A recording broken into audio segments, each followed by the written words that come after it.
To be digital दोस्तों, आज की वीडियो में बात करेंगे उत्तराखंड प्राइमरी शिक्षक भर्ती के बारे में, न्यू अपडेट के बारे में। इस वीडियो को देखने के बाद आप ये अनुमान लगा सकते हैं कि कब से काउंसलिंग स्टार्ट होगी, जिलेवार कितने अभ्यर्थियों ने आवेदन किया है एवं किसको फायदा हो सकता है और किसको नुकसान होता है।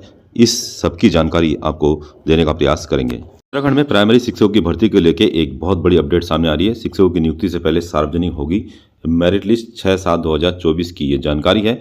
सरकारी बेसिक स्कूलों में शिक्षकों की भर्ती से पहले सभी जिलों में मेरिट लिस्ट सार्वजनिक कर आपत्तियां ली जाएगी, अर्थात हर एक जिले की जो मेरिट लिस्ट है उसको सार्वजनिक किया जाएगा, वेबसाइट पर अपलोड किया जाएगा। यदि किसी का फॉर्म कैंसिल होता है तो उसकी आपत्ति भी उसकी ली जाएगी, अर्थात अपने आप को साबित करने के लिए या अपने डॉक्यूमेंट को साबित करने के लिए आपको समय भी दिया जाएगा। यदि आपका फॉर्म निरस्त होता है और यदि आपने सही तरीके से रूल को फॉलो करते हुए फॉर्म को भरा होगा तो आपत्तियों का निस्तारण भी किया जाएगा। यदि किसी स्तर पर तथ्य और दस्तावेजों में गड़बड़ी की शिकायत की जाती है, अर्थात किसी ने आपके खिलाफ शिकायत किया तो उसकी तत्काल जांच की जाएगी और बगैर शिकायत करके भी जो है जितने भी डॉक्यूमेंट्स होगी उसकी जांच होने वाली है। जरूरत पड़ने पर मेरिट में संशोधन भी किया जाएगा, क्योंकि संशोधित मेरिट लिस्ट जारी किया जाएगा तो पहली जो मेरिट लिस्ट होगी उसके आधार पर जो निस्तारण किया जाएगा, जिसमें निरस्त हुए अभ्यर्थियों को दोबारा से मौका दिया जाएगा, तो मेरिट में संशोधन भी किया जाएगा। शैक्षिक जाति अनुभव प्रमाण पत्र में पूर्व में हुए फर्जीवाड़े से सबक लेते हुए शिक्षा विभाग ने निर्णय लिया है, क्योंकि इससे पहले उत्तराखंड में प्राइमरी एवं अन्य भर्तियों में कई सारे फर्जी प्रमाण पत्रों के आधार पर भर्तियां हो चुकी है और जिसमें जॉब लगने के बाद भी टीचरों को हटाया जा चुका है। तो इस बार विभाग फूक फूक पे कदम रखने जा रहा है। तो जितने भी डॉक्यूमेंट लगाए गए हैं अभ्यर्थियों द्वारा उन सब के बहुत ही गहनता से जांच की जाएगी, चाहे आपने किसी भी स्टेट का डोमिसाइल लगाया हो या आपने कोई भी प्रमाण पत्र लगाया हो, चाहे हाई स्कूल से लेकर इंटर तक के जितने भी आपने डॉक्यूमेंट लगाए हो, सबकी ऑनलाइन या ऑफलाइन माध्यम से जांच करके ही फाइनल आपको लिस्ट में शामिल कर दिया जाएगा। बेसिक शिक्षा निदेशक रामकृष्ण उनियाल ने शुक्रवार को हिंदुस्तान को बताया कि इस संबंध में सभी डीईओ बेसिक को कड़े निर्देश दिए गए। हर आवेदन की बारीकी से जांच करने को कहा गया है। भविष्य में कोई गड़बड़ी सामने आने पर संबंधित अधिकारी की जवाबदेही तय की जाएगी। तो यहाँ पे जो अधिकारी है उनकी जवाबदेही तय करने की बात हो रही है। तो जो भी डॉक्यूमेंट सस्पेक्टेड होंगे और उनको यदि ओके किया जाता है तो संबंधित जो अधिकारी होंगे उनकी जवाबदेही तय की जाएगी। तो यहाँ पे आपको देखने को मिलेगा कि जितने भी डॉक्यूमेंट अभ्यर्थियों द्वारा लगाए गए हैं तो उसमें बहुत गहनता से जांच इस बार आपको देखने को मिलेगा। इस बीच 2906 बेसिक शिक्षकों की भर्ती के लिए आवेदन का वक्त शुक्रवार को समाप्त हो चुका है। उनियाल जी ने बताया कि अब आवेदन पत्रों की जाँच कर मेरिट लिस्ट बनाई जाएगी, फिर मेरिट को विभागीय वेबसाइट पर अपलोड भी किया जाएगा। अभ्यर्थियों से आपत्ति और सुझाव भी ले जाएंगे। तो कई सारी बिग अपडेट आ रही है। इसके बाद ही एक ही दिन सभी स्थानों पर काउंसलिंग करते हुए अभ्यर्थियों को चयन किया जाएगा। तो जितने भी कैंडिडेट है, यदि आपने 13 के 13 जिलों से आवेदन किया है तो उन सब की काउंसलिंग 13 के 13 जिलों की काउंसलिंग एक ही दिन में कराई जाएगी। तो इससे फ़ायदा भी होगा और नुकसान भी होगा। वीडियो के अंत तक इस बात पर भी चर्चा करेंगे।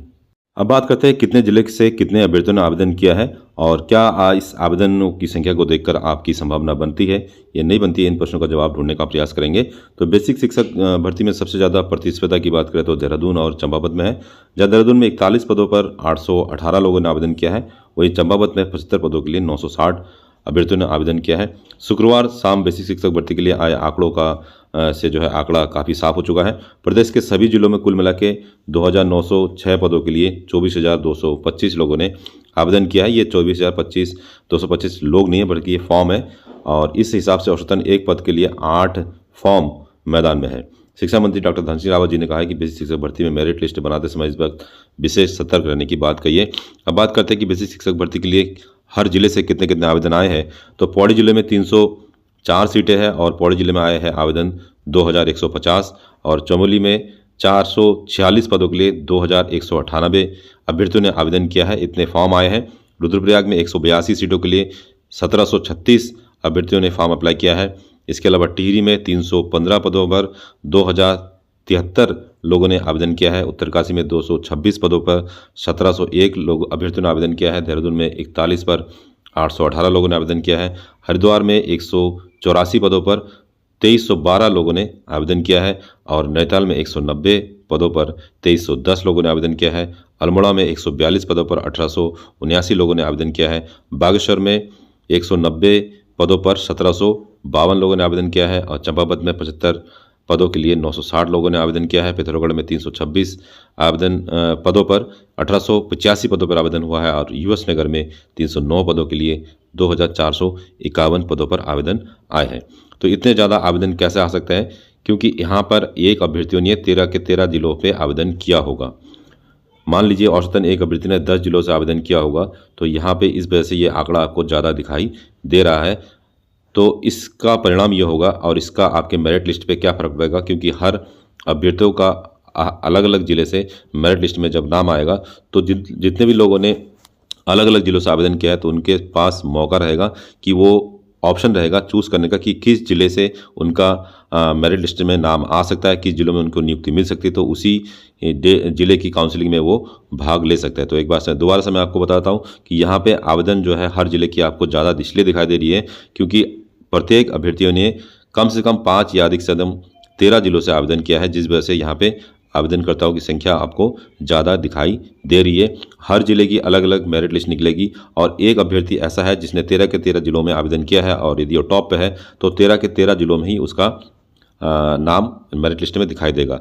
अब उस अभ्यर्थी के पास जिसका मेरिट सबसे ज़्यादा है मौका रहेगा कि वो किस ज़िले में नौकरी चाहता है। तो जिसका मेरिट ज़्यादा है उसके सामने ऑप्शन रहेगा कि वो किस ज़िले की काउंसलिंग में प्रतिभा करेगा, तो उसको उस हिसाब से उस ज़िले में काउंसलिंग के लिए वो जाएगा तो उसका सिलेक्शन होने की चांसेस ज़्यादा रहेंगे। तो यहाँ पे आपको देखने को मिलेगा कि कई सारे जो हाई मेरिट वाले अभ्यर्थी होंगे उनके लिए तो ये बहुत अच्छा हो गया, क्योंकि उनको एक पदों के लिए सबसे पहले मेरिट लिस्ट में ये पता चल जाएगा कि कितनी वैकेंसीज़ है और उसका क्या गणित बैठ रहा है। उसके हिसाब से वो उसी ज़िले के मेरिट लिस्ट में के अनुसार जो है उसी ज़िले में काउंसलिंग के लिए प्रतिभा करेंगे और इस तरीके से आप देखेंगे कि कई सारे ज़िलों की वैकेंसीज भी इसमें खाली रह सकती हैं।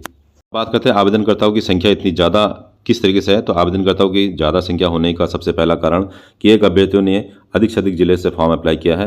हो सकता है किसी किसी अभ्यर्थी ने 13 के 13 जिलों से आवेदन किया हो, डीएलएड होल्डर हो। दूसरा, बीएड वालों को इसमें नहीं लिया जाएगा, लेकिन कई सारे बीएड होल्डरों को इसमें नोटिफिकेशन के अंतर्गत उन्होंने भी आवेदन कर दिया है। तो बीएड वालों की वजह से भी कई सारे जिलों में आवेदनकर्ताओं की संख्या बढ़ी हुई है। तीसरी, जो एनआईयूएस डीएलएड वाले हैं, एनआईयूएस डीएलएड वालों को भी इसमें नहीं लिया जाएगा, तो उन लोगों ने भी कई सारे जिलों से अप्लाई किया है।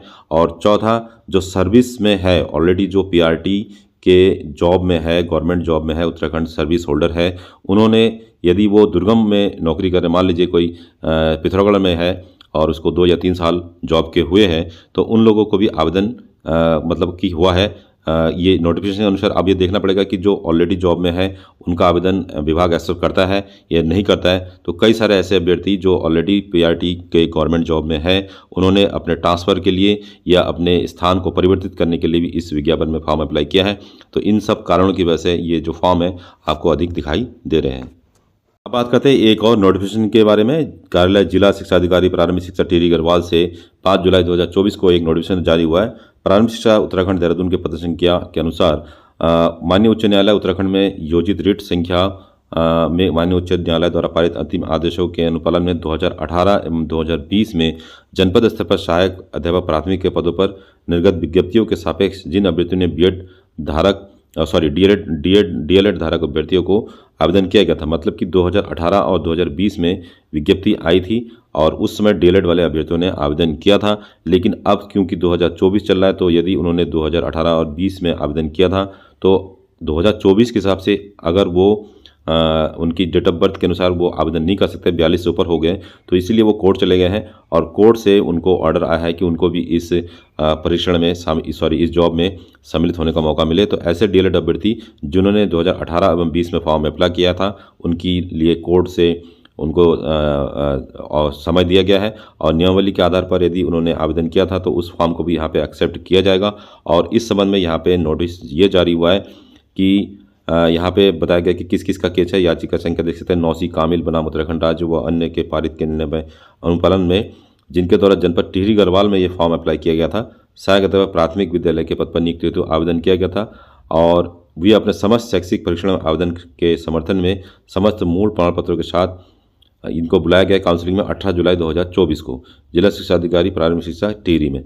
तो जिन्होंने 2018 और 20 में अप्लाई किया था, डीएलएड होल्डर है और उनको कोर्ट से मिल चुका है अनुमति, तो उनको विभाग ने बुलाया है 18 जुलाई 2024 को काउंसलिंग के लिए टिहरी गढ़वाल के लिए। अर्थात जुलाई में ही बाकी जो फ्रेशर सीट है जुलाई में ही आपको काउंसलिंग देखने को मिलेगी। तो दोस्तों ये था इसका वीडियो। इस वीडियो के रिगार्डिंग कोई और जानकारी आपको चाहिए तो मैं कमेंट कर सकते हैं, या फिर वीडियो के डिस्क्रिप्शन में आपको हमारा टेलीग्राम और व्हाट्सअप का संपर्क सूत्र मिल जाएगा, उसे भी ज्वाइन कर सकते हैं। मिलते हैं नेक्स्ट वीडियो में, तब तक के लिए अपना ध्यान रखिए। Bye bye. जय हिंद, जय उत्तराखंड।